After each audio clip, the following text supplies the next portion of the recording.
Próximo. Cadê o Luciano? Tô aqui. E aí, Luciano, beleza? Olá, tudo bem? Boa noite aí pra galera.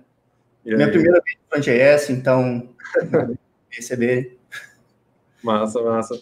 Seja bem-vindo, meu velho. Luciano faz parte da LabCodes e ele vai fazer a palestra dele aqui hoje. Luciano, fala um pouquinho mais sobre a tua palestra. Então, eu já estou compartilhando, né? Deixa eu botar para apresentar aqui, que aí eu já começo assim. Posso começar então? Pode. Beleza. Então, bom, como ele disse, meu nome é Luciano Ratameiro.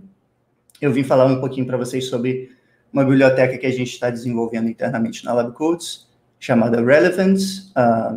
É basicamente um framework, uma camada fina em cima do Redux, para a gente lidar com APIs e lidar com dados de uma maneira um pouquinho mais semântica. Bom, para quem não me conhece, eu sou desenvolvedor front sênior lá na LabCodes. Geralmente eu trabalho mais... Bom, a LabCodes e a Vinta têm muito em comum, né? Ambas nasceram no mesmo lugar e a galera é amiga e ambas usam Python e JavaScript, né? Então, eu sou desenvolvedor principalmente Python e JavaScript e eu trabalho com web, né, Django mais JavaScript, aí desde jQuery, Angular, React, desde 2011. Então, já tem um caminho razoável aí.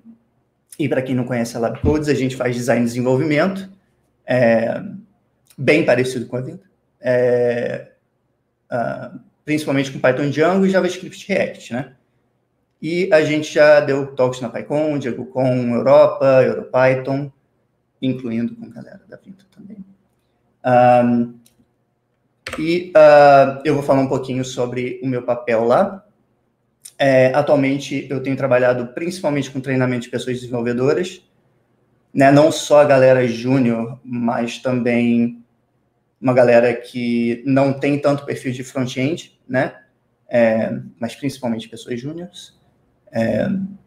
E, assim, essa palestra também não vai ser tanto sobre a biblioteca em si, mas sobre aprendizados que eu tive junto com a galera que eu tenho treinado desde que eu entrei na LabCodes, problemas que a gente vê com Redux, enfim, com Redux da sua forma mais simples, né?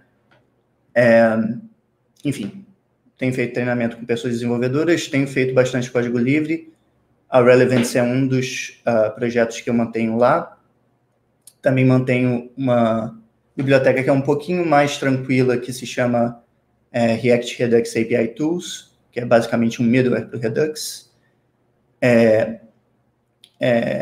Tenho trabalhado junto com a galera para desenvolver um design system interno. Ainda demora um bocado, mas a gente já está trabalhando nisso. E também tenho feito bastante produção de conteúdo. Então, é o que eu falei. Provavelmente, eu vou falar bastante sobre a biblioteca também, tá? Mas grande parte do trabalho vai ser explicar problemas e perguntas e respostas sobre aprendizados com Redux, né? Então, por que a gente escolheu fazer uma biblioteca nossa, né? Aquela tirinha clássica do XKCD, né? De tipo, temos 14 padrões. Temos que fazer uma coisa que englobe todo mundo. Agora temos 15 padrões, né? E a Relevance não deixa de ser mais um framework em cima do Redux, mas a Relevance é mais uma resposta a todos esses pequenos problemas do dia a dia que a gente tem com Redux, e por ser uma camada muito fina em cima do Redux, né, por volta de 300 linhas de código, a gente só resolveu coisas que realmente valiam a pena, principalmente para a galera que não está tão acostumada com front-end, né? E aí englobamos, né, juniors, galera nova e desenvolvedores de back-end que, por acaso, vão ter que mexer no front-end por algum motivo. Então, vamos falar sobre Redux. Eu amo Redux, tá? Para início de conversa, eu acho que ele é uma solução flexível, linda, maravilhosa, principalmente para projetos com uma complexidade muito alta. Para projetos pequenos, muitas vezes não vale tanto a pena. mas para projetos grandes vale a pena gastar um tempinho para entender como o Redux funciona, para a gente se aproveitar dele da melhor maneira possível. Mas ele tem, ao meu ver, tá, isso tudo são conclusões que eu tive ao longo desse tempo, então tem algumas opiniões, né? Esse framework também é bem opinionado, né? São, em grande parte, opiniões minhas, interpretações minhas sobre o que a gente vem aprendendo junto. Então, eu vejo que o Redux tem uma barreira de entrada bem alta para iniciantes, tá? Não sei se vocês passaram por isso, eu sei que eu passei. Enquanto eu, por exemplo, eu aprendi a trabalhar com React numa aplicação React Redux, né? Direto na mão do cliente, direto, sabe? Sem ter tido treinamento. Pelo contrário, na época, treinamentos eram poucos, o React ainda estava começando a crescer. Então, tipo, para mim foi muito difícil entender como que o Redux se conectava com o componente React, né? Como a gente se utilizava do Redux, como que ele funcionava internamente, né?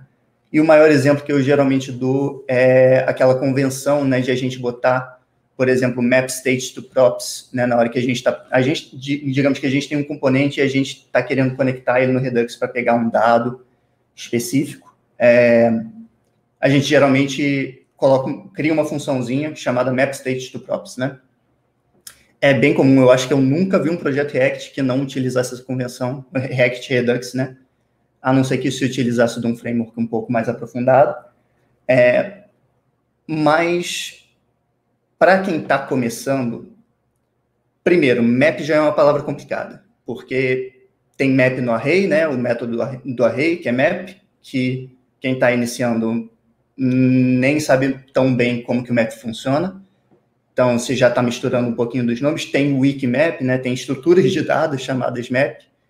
E o que o map state to props faz não é nenhum nem outro, né? O que o map state to props faz é mapear partes do estado do Redux como props para esse componente, né?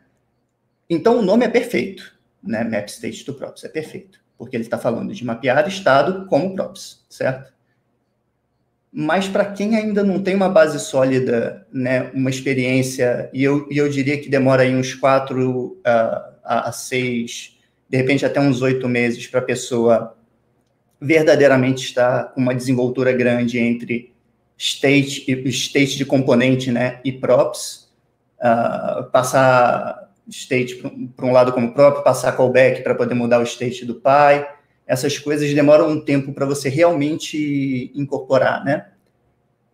E o pior é que esse state aí não é o state do componente, esse é o state do Redux, né? Então, você está juntando palavras que já não são bem definidas na cabeça de quem está iniciando ou de quem não está acostumado com esse tipo de tecnologia.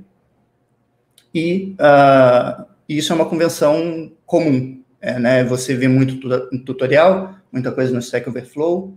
Então, tipo, é meio difícil de negar que o Redux tem uma barreira de entrada bem alta para iniciantes, né? Também, actions e reducers, à primeira vista, não são tão intuitivos, né? Porque você não chama uma ação, né? Você não executa uma ação. Você dispara uma ação, né? Você despacha, né? Dispatch. Você faz o dispatch de uma ação, né? Então, você geralmente, actions a gente faz como funções, né? E relaxem, vai ter bastante código depois, tá? Eu estou primeiro querendo botar uma base do porquê.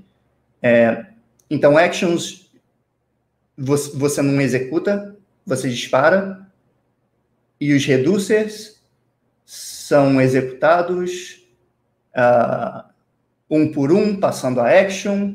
Então, você não vê uma relação causal, né? Você vê uma correlação, né? Tem esse action foi disparado, tem action type que vai ser capturado nos reducers que se interessarem por aquele action type, né? Mas não é intuitivo para quem está começando, né? Você não está executando uma função e pegando o dado. Você está passando por dentro do Redux, né? E sem você entender, sem você ter... atrapalhar. Eu acho que a gente não está vendo teus slides, acho que ele ficou parado em relevante. Agora foi. Agora... Ai, Jesus! Deve ser internet aqui. Enfim, barreira de entrada, actions e reduces não são intuitivos. Eu vou ficar movimentando o mouse aqui para ver se ajuda. Então, tipo, actions e reduces não são tão intuitivos para a galera nova. E também, quando você está usando Redux puro, né, geralmente você vai acabar usando Redux com ou um frameworkzinho, tipo Redux Sagas, ou você vai usar uma biblioteca que te ajuda a criar actions e lidar com reducers, né? Mas o Redux por padrão força que o controle do fluxo esteja dentro dos componentes, né? Então, um exemplo que eu sempre dou é tipo, beleza, você está num componente que pega informações do usuário no back-end, né? Faz uma requisição, pega os dados do usuário e com os dados do usuário na mão, você faz uma segunda requisição para pegar uma listagem de alguma coisa passando os dados do usuário, né? Ou seja, você só pode fazer a segunda requisição quando a primeira terminar. Se você está fazendo isso com Redux, pelo menos com Redux sem frameworks, esse fluxo vai estar dentro do componente. E esse fluxo lida com a store, né, com o state da aplicação inteira, né, só que está dentro de um componente. Então, isso gera alguns problemas. Passou o slide agora? Só para eu saber. Passou. Estou no slide vermelhinho. Passou sim. Não, é porque esse é o slide mais complicadinho. Isso gera alguns problemas bem comuns, tá? Assim, quando a gente tem mais experiência, a gente acaba se esquecendo um pouco desses problemas, mas esses problemas são bem comuns. Inclusive, eu tive um deles há, sei lá, 20 minutos antes do evento começar. Então, enfim. Isso gera alguns problemas comuns, né? Por exemplo, o fato de você ter actions e reducers que não são tão intuitivos, quais comportamentos que isso gera, né? De vez em quando você centraliza demais a parte de reducer, então você vai ter reducers do tamanho do universo, né? Com states do tamanho do universo, ou acontece o exato oposto, né? Você fragmenta pra caramba. Cada pequeno pedacinho da sua aplicação tem sua própria chave na store, né? Então, você tem seus próprios dados para cada tipo de reducer, e a gente concorda que centralização excessiva não é maneiro, então a gente geralmente migra para uma estrutura mais fragmentada, só que aí a gente tem outro problema, que é a duplicação de dados, né?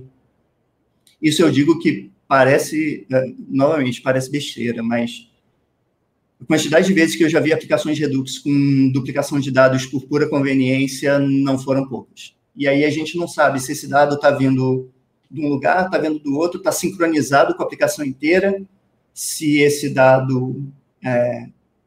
enfim, muitas vezes até mesmo os nomes de variáveis, sabe? E também a estrutura básica do Redux não promove, não se opina sobre a parte de tratamento de casos de falha, né? Não tem nada te obrigando. Essa foi uma coisa que eu fui bem chato quando eu estava desenvolvendo a Relevance. Cara, tem que ter um tratamento de casos de falha, mesmo que você force o desenvolvedor, né, a escrever o caso de falha, só vai passar direto, né? A gente acaba esquecendo, né? A gente trata o caminho feliz e acaba esquecendo dos casos de falha. Isso também causa essas coisas geram um acoplamento também entre os componentes e o Redux, né? No sentido de que se o fluxo, né, de requisições encadeadas, por exemplo, né? Esse é só um exemplo, mas esse é o exemplo mais claro. Se o fluxo de requisições encadeadas está dentro dos componentes, esse componente fica difícil de reusar, né? Baixo reuso de componentes. Fica muito difícil de você tratar os seus componentes React como, na minha opinião, eles deveriam ser tratados, como formas de você renderizar coisas, né? Formas de você renderizar e lidar com eventos do DOM, né? Tipo, Se eu tenho que abrir um modal, beleza, está dentro dos componentes. Se eu tenho que tratar o clique do botão, beleza, está nos componentes. Mas fazer requisição, lidar com local storage, lidar com cookie, lidar com sessão, sacou? Essas coisas são um pouco mais complicadas se você traz para dentro dos componentes, porque eles acabam se acoplando muito com a maneira de você se utilizar deles, né? Isso, eu já vi muita aplicação React que, tipo, não dá para reaproveitar componente, porque aquele componente está tão entranhado com Redux que não tem como você fugir, né? Então, como que a gente buscou resolver esses problemas, né? E grande parte desses problemas, novamente, né, são problemas mais para a galera que não é tão experiente, né? Claro que depois de 6, 8 meses numa aplicação React Redux, você vai conseguir fazer essas coisas com uma certa desenvoltura. Mas quem não está treinado, quem está começando agora, ou quem é do back-end e que o front-end está de férias e tem que consertar um bug, sacou? Como resolver isso, né? Para resolver isso, tem algumas coisas que eu concluí que eram chave, sabe? Primeiro, simplificar a conexão com o componente, né? Map state to props é confuso. Novamente, pode parecer besteira, mas se é levemente confuso e é uma estrutura que você replica muito, né? Você copia e cola muito. Eu não tenho tanto problema com copiar e colar, mas se você vai copiar e colar, essa cópia e essa cola tem que ter uma semântica diferente, né? Mas, por exemplo, o map state to props, o map dispatch to props e o connect, eles não te dizem qual é o intuito, né? Por que você está pegando esses dados na store? Por que você está encaixando essas actions como props para você fazer o dispatch? Né? Por que você está conectando? Né? Então, essas coisas só potencializam, tá? Não é que sejam extremamente problemáticas, mas elas potencializam certos tipos de bug, né? E também aquilo que eu falei, né?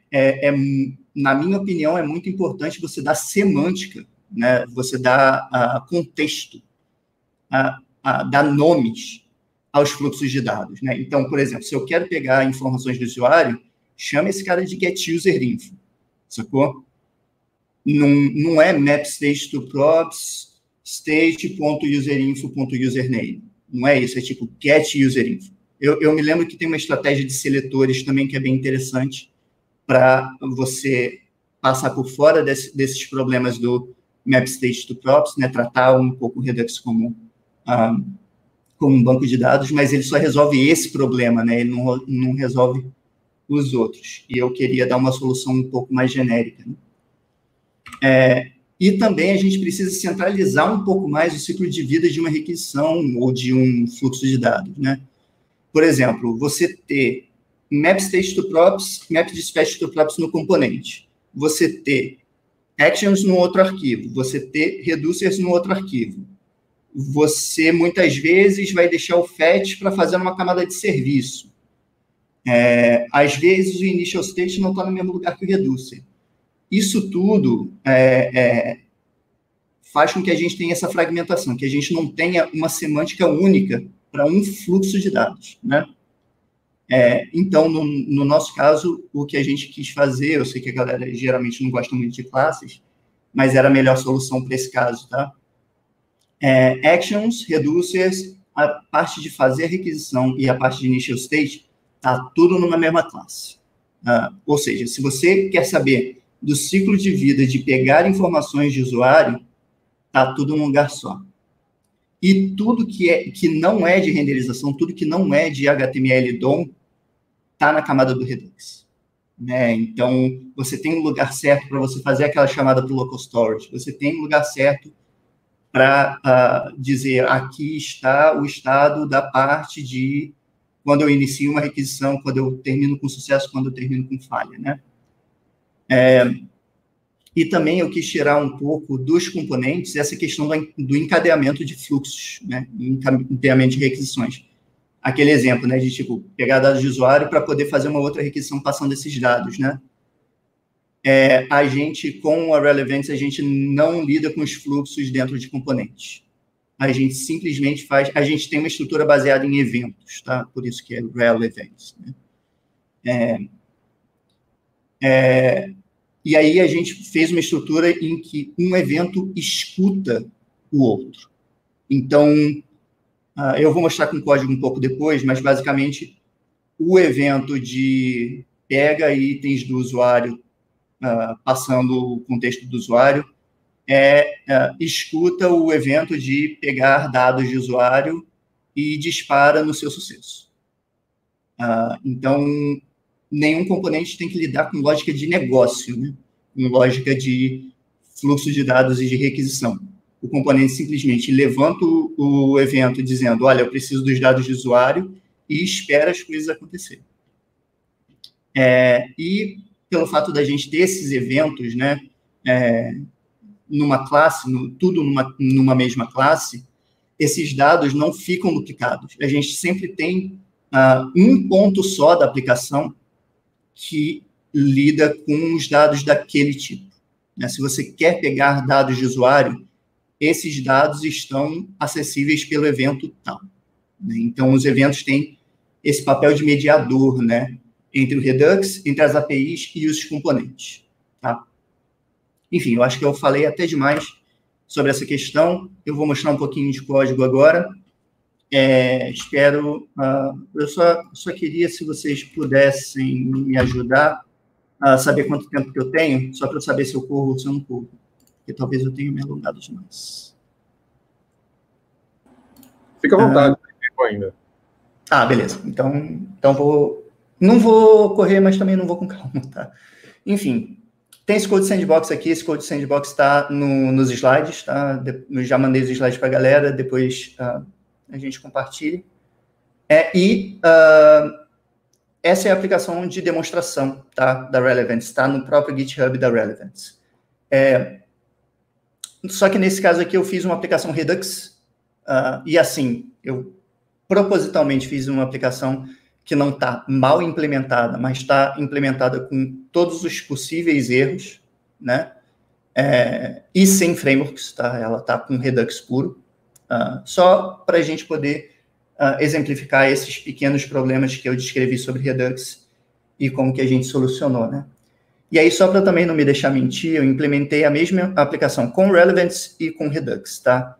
E ambas funcionam da mesma forma. Como que elas funcionam? A gente está vendo aqui que a gente não tem nenhum gatinho aqui ainda, tá? Aliás, eu estou usando esse serviço maravilhoso chamado Cat as a Service, tá? Você faz uma requisição e ele te dá uma imagem de gatinho. É maravilhoso. Enfim, você clica nesse botão, tá? E esse botão faz um gatinho aparecer aqui em cima. Assim que a requisição do gatinho terminar, alguma parte do código faz a requisição para este arquivo aqui, que tem uma lista de fatos sobre gatinhos. Né? Então, por exemplo, gatos não podem saborear coisas doces. Não tem paladar para doce. Enfim, dessa nem eu sabia. Mas, enfim, você clica aqui, ele pega o gatinho, terminou de pegar o gatinho, ele pega o fato, exibe, e no final das contas eu posso limpar os dados aqui nessa terceira caixa, tá? Então, só para exemplificar, eu cliquei aqui, pegou o gatinho, pegou o fato, beleza? Só que um detalhe é que esse fato está sendo pego assim, sem eu clicar em nada, tá? É como se fosse aquele encadeamento de requisições que eu estava falando. E no final das contas eu posso clicar aqui e limpar, beleza? Só para também não me deixar mentir, essa aplicação Redux funciona literalmente da mesma forma, tá? Então, você viu que eu comentei aqui. O outro, cliquei, bateu, pegou a imagem, ele cacheou, tá? Mas você viu que o fato ele pegou diferente. E funciona da mesma forma, eu clico, ele limpa, beleza? Então, assim, em questão de funcionalidade, eu não preciso... Dar um zoom no código para ficar um pouco mais... Show. Ver se assim está melhor. Show. Show? Beleza. Ok. Então, o Bootstrap das aplicações é bem parecido, né? Você está vendo aqui que eu estou criando a Store. No caso aqui da Relevance, eu preciso adicionar um middleware de eventos, tá? No caso da Redux, eu não preciso, mas eu copiei e colei, tá? Então, eu vou começar pela aplicação Redux. Bom, primeiro a gente vê a estrutura clássica, né, de actions e reducers aqui. Eu vou começar pelas... Não, deixa eu começar pela app. A app é a app inteira, né? Ela é literalmente igual para as duas aplicações. Mas só para mostrar que, tipo, essa kitbox é essa caixa aqui de cima, beleza? Essa box 1 é essa caixa azul aqui. A box 2 é essa caixa amarela. E a box 3 é essa caixa vermelha, ok? Só para a gente ter isso em mente. As actions, clássico. Tem os action types aqui em cima, que a gente exporta. Tem as actions em si, tá? E aí eu vou mostrar só... Essa é só uma das formas de se utilizar o Redux para fazer esse tipo de coisa. No caso dessa primeira action, ela simplesmente coloca o loading como true, para a gente poder botar o gifzinho de loading no botão aqui. No caso do sucesso, né, de eu pegar o gif do gatinho, eu pego a URL dele e persisto no estado do Redux. E mais ou menos a mesma coisa para o fato, tá? O fato só tem uma coisa diferente porque a gente pega todos, né? A gente pega todos esses. Então, é muita coisa. Então, o que a gente faz é aqui no Reducer... Bom, os Reducers também, padrão, né, tá? Isso daqui eu acho que é a forma mais clássica de você fazer uma aplicação simples com React Redux. A gente tem o Initial State aqui em cima. A gente tem... No caso, eu botei 2 Reducers só para não ficar, tipo, tudo num lugar só, tá? Mas eu tenho aqui o Reducer de gatinhos, né? No request, ele coloca loading como true. No sucesso, ele coloca loading como false e persiste a URL para a gente poder mostrar na interface. E a gente tem esse clear kit aqui que simplesmente retorna o initial state, só para a gente limpar, tá? Esse reducer. Mesma coisa para pegar o fato sobre os gatos, né? Só que a diferença aqui é que eu pego um aleatoriamente daquela lista que tem naquele JSON. Ok? Acho que não tem nada tão absurdo aqui. Perdão, porque grande parte do problema não está aqui, né? Pelo menos na minha opinião. Então, vamos começar a olhar os componentes, beleza? Eu vou começar pela Kitbox, porque é a mais de cima, né? Então, a gente tem aqui um componente. Eu estou usando classe só porque eu estou mais acostumado com classe, tá? Mas é só detalhe. Ia ser a mesma forma, ia ser tudo igual se fosse função, tá?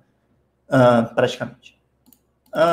Aqui a gente pega o kit URL e kit fact, né? E aqui tem o nosso primeiro map state to props e o nosso primeiro connect, né? E aí, é aquilo que eu falei, né? Eu já coloquei isso daqui meio que... Assim, não tem nada errado, tá tudo funcionando e o código tá até razoável, tá? Rapidinho. Mas eu quis explicitar algumas possíveis coisas que poderiam dar problema, né? Primeira coisa é que no reducer, né, no state, a URL está como kits.url, né, o fato está como kitfacts.fact, só que a gente está incluindo isso como prop no componente, né, passando como prop no componente, como kit URL e kit fact, né? Então, esse é o primeiro lugar que você pode ou ter um typo, ou você não alinhou esse nome de variável com esse nome de variável, e aí você está debugando isso, pode ter um problema de achar aqui que dá consequência no quê, né? Para investigar, novamente, não é absurdo, mas é um potencial lugar que podem acontecer bugs, né? E o box aqui, se tiver o URL do gatinho, eu coloco um IMG com source lá da URL. Se não, eu boto que não tem gatinho ainda, que é isso que está aqui agora. E se tiver fato, eu coloco fato. Beleza? Vamos para a box 1. Na box 1, as coisas começam a ficar um pouquinho mais complicadas. Por quê? Porque a gente tem o mesmo padrão de map state to props e eu quis colocar isso dessa forma exatamente porque, tipo, eu fiz um desses componentes conectar no Redux primeiro e depois eu fiz o clássico copiar e colar, mudar um pouquinho, né? que é uma coisa bem comum no dia a dia de trabalho, né? Se a gente já tem uma estrutura pronta, a gente acaba se utilizando de copy and paste, né? E aí eu já repliquei aquele problema, né? Que, novamente, não é um problema, mas que pode ser um lugar que pode gerar bug. E, além do map state to props nesse componente, a gente tem o map dispatch também. E aquilo que eu falei, eu fiquei 15 minutos, brincando 15 minutos, com essa URL dando undefined, porque eu esqueci de passá-la como parâmetro. Por quê? Porque eu vim aqui, beleza, tem que fazer o getKit success. Copiei, colei, vim aqui no início, botei success. Olha quão comum isso. E aqui tem que ter URL. Né? Isso daqui é bem comum. Aí eu esqueci que eu tenho que passar o parâmetro aqui. E eu fiquei 15 minutos, cara, batendo cabeça com isso. Enfim. Então, o map dispatch do props também já é um lugar que pode dar confusão, né? Se eu que estou acostumado tive esse problema, imagina uma pessoa que nem entendeu tanto os conceitos por trás disso, né? E no caso do clique aqui, esse é o box que tem esse botãozinho aqui. Na hora que eu clico, bom, eu estou pegando getKit success das props, né? Desse map dispatch aqui. E na hora que eu clico, eu executo aquele que vai colocar o loading como true, para que eu possa botar o gifzinho de loading e desabilitar o botão aqui, beleza? E imediatamente faço fetch para o Cache as a Service para pegar o gatinho, ok? No final, na hora que essa requisição está pronta, eu pego a URL e passo para o caso de sucesso, ok? Aquela questão que eu estava falando, o fluxo inteiro, né? E, claro, novamente, você pode usar uma biblioteca para isso, para não ter isso aqui, tá? Mas o fluxo inteiro, o controle inteiro está dentro do componente, né? Você tem que fazer uma coisa para depois fazer a outra. Eu estou fazendo a requisição dentro do componente, porque eu não estou usando biblioteca nenhuma para tirar esse troço daqui. Não é um problema tão grande, mas agora esse componente está acoplado para esse comportamento. Eu não posso reutilizar esse componente em lugar nenhum, a não ser que eu queira que esse botão faça literalmente isso, né? Box 2, mesma coisa, só que um pouco pior, né? Porque agora esse botão aqui, a gente não clica nesse botão. Esse botão aqui é só uma forma de você ver como que o fato está sendo pego, né? Então, o que acontece? Na hora que o gatinho chega, esse cara escuta as props, né, esse componente React escuta as props do kit URL e ele explicitamente tem que fazer isso.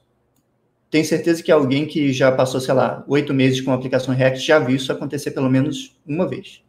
De você tem que falar, olha, se não tinha um URL antes e agora tem, faz isso, né? Novamente, isso daqui, na minha opinião, isso é controle de fluxo do Redux, isso é controle de fluxo de dados da aplicação que está dentro desse componente. Não acho uma boa ideia, né? E aí a mesma estrutura, praticamente igual para o caso de pegar os fatos, né? Aqui a gente ainda tem que desempacotar o JSON, mas o mal já está feito de você estar fazendo a aquisição aqui dentro, né? E map state props igual, né? Só com um a mais, porque agora eu tenho fato e o fato is loading, mas eu também tenho que avaliar se eu tenho URL para eu poder saber se eu disparo a requisição do fato, né? Mesma coisa, map dispatch to props. Nada tão absurdo também. E o box 3 é um pouco mais simples, né? Porque ele só serve para a gente limpar os dados do gatinho, né? Do gatinho e dos facts. Então, aqui a gente só tem uma chave no map state to props, a gente só tem uma prop, que é o clear kit data, né? Que é aquela action lá de limpar as duas stores, as duas chaves do state, perdão. E aqui, se eu tenho kit URL, eu posso clicar, se eu não tenho, esse botão está desabilitado, então ele não faz nada. Beleza? Então, enfim, essa é a aplicação do jeito Redux, tá? Sem bibliotecas externas, tá? Agora eu quero mostrar como que isso daqui, como que esses problemas praticamente não existem numa aplicação Relevance, né? A primeira coisa, a gente não tem mais actions e reducers. Não existe mais a gente não usa o Redux da maneira padrão, por isso que eu digo que é mais um framework do que uma biblioteca, tá? A gente só tem events, e cada evento tem o seu próprio manager. Eu estou querendo mudar esse nome para Lifecycle, tá? Esse daqui é um exemplo, primeiro falar sobre evento, né? Esse daqui é um exemplo de um evento relevance, né? Eu estou importando HTTP event da lib, né? Da relevance, e eu estou criando um novo evento HTTP nessa variável aqui. Eu dou um nome para esse evento, e esse nome é muito importante, por coisas que a gente vai ver na hora que a gente estiver lidando com o componente. E ele tem um manager. Esse manager, você pode até fazer ele inline, tá? Você pode ter até um objeto aqui que faz isso, mas basicamente ele descreve o ciclo de vida desse fluxo de dados, tá? O ciclo de vida desse evento. Então, eu vou mostrar aqui o Event Manager de uma vez, porque vai ficar um pouco mais claro. Esse daqui é o manager do evento de pegar o gatinho, né? Primeira coisa que você vê, tá tudo num lugar só, tá? Isso daqui é uma classe inteira. Ela tem 30 linhas, mais ou menos, tá? Ela tem o seu próprio initial state para esse fluxo de dados. Ela tem a sua própria forma de fazer a requisição, tá? E aqui, nesse caso, a gente suporta qualquer coisa que faça uma promise, tá? Então, você pode usar isso daqui com Axios, você pode usar isso daqui com jQuery Ajax, você pode fazer o fetch na mão. Eu não recomendo o fetch na mão porque ele tem alguns problemas para esse caso, mas enfim. E a gente também tem algumas features a mais, tá? Por exemplo, a gente tem esse método opcional aqui chamado shouldDispatch. Esse shouldDispatch é uma função que é executada antes de qualquer coisa bater em qualquer reducer, tá? E que você pode devolver um booleano, tá? Por padrão, ele sempre retorna true, né? Por padrão, todo evento sempre é disparado quando você dispara ele. Mas, por exemplo, eu não quero disparar esse evento se eu já tenho a URL do gatinho, né? Então, só estou querendo dizer que, tipo, temos features a mais, features que vão ajudar a gente e que são razoavelmente fáceis de se implementar, tá? E aí, esse mesmo Event Manager tem 3 caras que são obrigatórios. Tipo, a gente não tem como fugir. Esses caras têm que existir. Primeiro, ele tem que ter um método onDispatch. Isso daqui vai ser executado quando esse evento for disparado, né? Quando você lá no componente fizer this.props.getKitchen, né? Esse cara vai ser disparado, tá? Daí a requisição vai ser feita. E no sucesso ele executa isso, na falha ele executa isso. Você é obrigado a escrever um failure, nem que seja segue o bonde, sacou? E aí você vê que, tipo, cada coisa está em seu lugar. Tá tudo que é do contexto do gatinho está no mesmo lugar. Tudo que é do mesmo contexto dos fatos dos gatinhos está no mesmo lugar. Tudo que tem a ver com limpar os dados está no mesmo lugar. E a gente aqui tem esses 4 eventos, tá? Tem o do pegar o gatinho e tem o do pegar o fato. E aí eu quero apontar para vocês essa linha 16 aqui. A gente não passa por dentro do componente para pegar o fato. A gente simplesmente pega esse evento e fala, olha, no sucesso do getKit event, se dispara. E é só isso. Claro que você, por padrão, né, o que acontece é que o resultado do sucesso desse cara é passado para dentro da chamada. Tá? Então, por exemplo, se você tivesse um usuário sendo passado, você aqui teria um user, né? E aí aqui você poderia, em vez de retornar só essa função, você poderia fazer sei lá, né, cifrão, chave, user.id ou algo do tipo, tá? Só estou querendo dizer que, tipo, um evento escuta o outro. Não passa por dentro do componente, o componente não precisa ficar sabendo disso. Tá tudo na parte do Redux. E no caso de remover os gatinhos, né, eu tenho um evento para remover, né? Você vê que eles usam o mesmo manager, né? Porque o manager simplesmente retorna um objeto vazio, tá? Tem um chamado removeKit, tem um chamado removeKit_fact. O removeKit_fact escuta o dispatch do removeKit. Você vê que esses não são eventos HTTP, esses são eventos normais, né, eventos Redux normais. e eles usam dados, né, porque eles têm que limpar dados de outros eventos, né? Então, eles usam dados, nesse caso, ele usa o dado do getKit, e esse cara usa os dados do getKit effect, ok?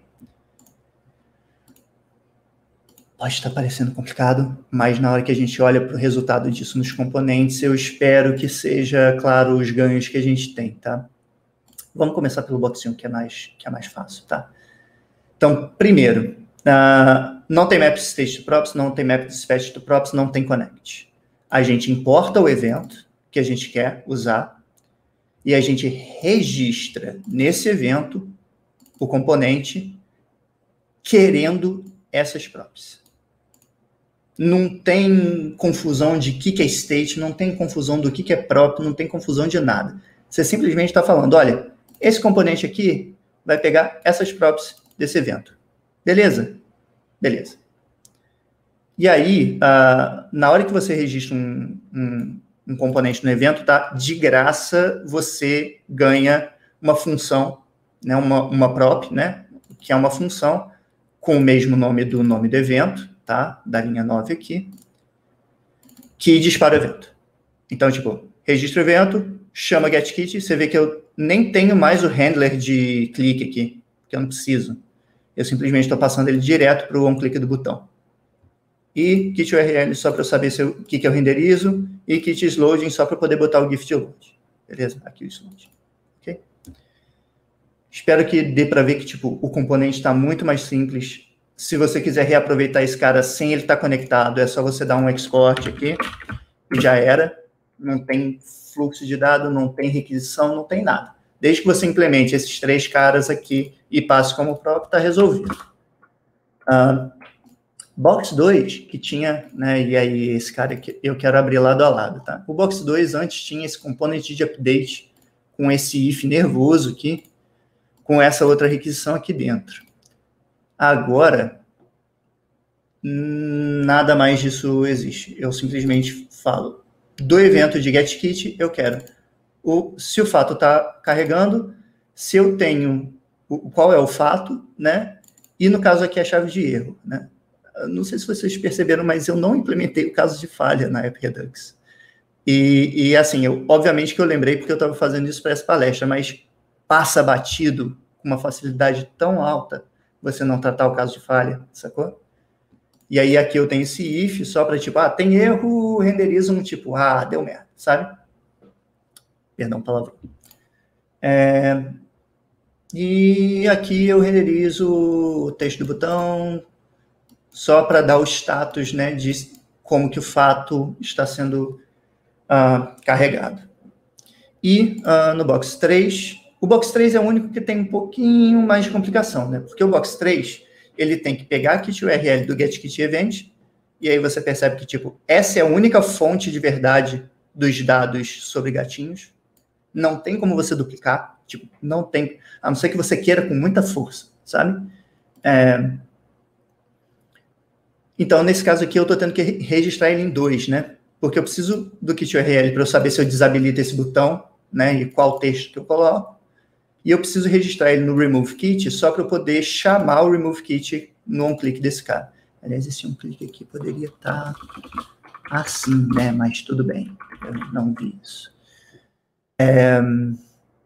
E tem a kitbox, que também, da mesma forma que o Box 3, se registra em 2 eventos, um pegando o kit URL e outro pegando o kit fact erro. Eu não sei por que eu não peguei o erro aqui também, mas enfim.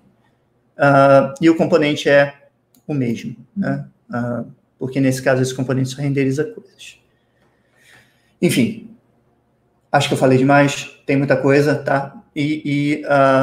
Agora eu vou voltar para a apresentação aqui, a gente já está no finalzinho. Tudo isso, tá? Tudo isso que eu mostrei, isso com 100% de cobertura de testes. Inclusive, não é só cobertura de testes de linhas, né? Mas cobertura de testes de tipo ifs, né? Se o if tem valores diferentes, a gente faz um teste para cada combinação de ifs, né? O código é bem pequeno, são menos de 300 linhas ao todo, né? E além dessas pequenas features que eu mostrei, ele tem várias outras, tá? Você pode disparar coisas depois de um evento, você pode ter eventos debounced, enfim. Tem vários outros, porque a ideia também é que a gente também não perca features ao se utilizar da Relevance, né? Que a gente tenha as mesmas features que a gente está acostumado em outros frameworks, só que de uma maneira clara, direta, semântica, com menos chance de falha, coisas que a galera de back-end está acostumada a ver, né? No caso das classes, fica muito mais fácil da pessoa entender sobre descrição de método, né? A galera do back-end está muito acostumada com isso. E também isso daqui foi um ótimo celeiro para a gente ter o know-how do Redux, né? A fundo, para que a gente pudesse também educar a galera mais nova sobre Redux de uma maneira um pouco mais aprofundada, mais compreensiva, né? Então, as referências estão aqui. Esse é um post que eu fiz quando eu lancei a Relevance, há, sei lá, uns bons 7, 8 meses atrás.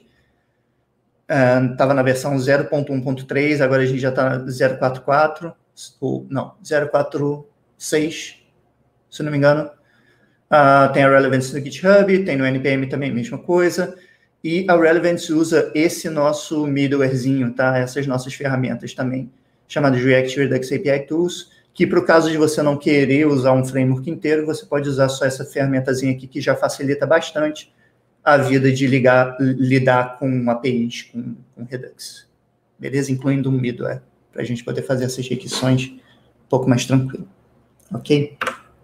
Então é isso, obrigado. Vamos abrir para perguntas se tiver tempo.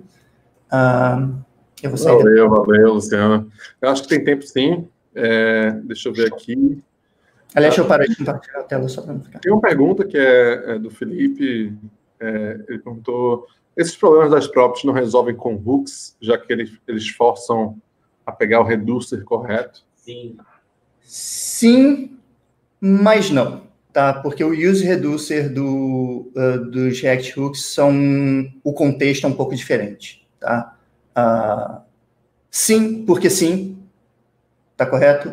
Mas se você for dar uma olhada um pouquinho melhor em como o use reducer funciona, ele não é tão compreensivo quanto você ter uma story de Redux separada e você ter uma fonte de verdade externa. Tá? Espero que eu tenha respondido. E também, assim, o intuito não era só para isso, era para meio que tudo que a gente tinha detectado de problema. Vou aproveitar e chamar todo mundo para cá, chamar Matheus e João também. Maravilha. Para a gente já fazer a parte final. E aí, nesse caso, galera, quem tiver dúvida, para qualquer uma das 4 palestras, das 3 palestras que a gente teve hoje, vocês podem colocar aí no Facebook, no YouTube, nos comentários do YouTube, e a gente vai respondendo aqui. Não sei se tem ainda muita dúvida, não sei se a galera trouxe tudo. E parabéns, galera, gostei bastante das palestras. Valeu. Foi osso organizar, mas rolou. Eu acho que não tem, né? Não sei se alguém mais tem alguma coisa para falar. 3, 2, 1. Ele também está com um pouquinho de delay no YouTube. Na hora que eu abri, ele demorava tipo uns 20 segundos. Não, mas todo lado a gente colocou aqui lindos, né? Então, já está valendo aí. Obrigado também, pessoal. Eu achei muito boas essas palestras. Um show de bola. Obrigado, Avinta, por mais esse evento. Vamos tentar promover outros. Se outras empresas quiserem hostear também, né? Isso. As portas aí para o Front.js. É um evento show de bola. Isso. A gente... o projeto do Front.js é que ele roda em várias empresas e várias organizações topam, né? A gente puxou pela segunda vez consecutiva esse ano, porque muita gente está pedindo para a gente fazer, mas quem tiver a fim de hostear um evento que fale sobre JavaScript, front-end e coisas parecidas, é só entrar em contato com a gente lá no meetup.com, onde tem lá o Front.js Recife, e entrar em contato com os organizadores, com quem está cuidando da comunidade, e a gente vai conversando para ver como fazer esses eventos darem certo. Né? Então, Eu acho que é isso. Valeu, galera. Obrigado por estarem aqui. Obrigado pela disponibilidade de vocês três, João, Matheus, Luciano.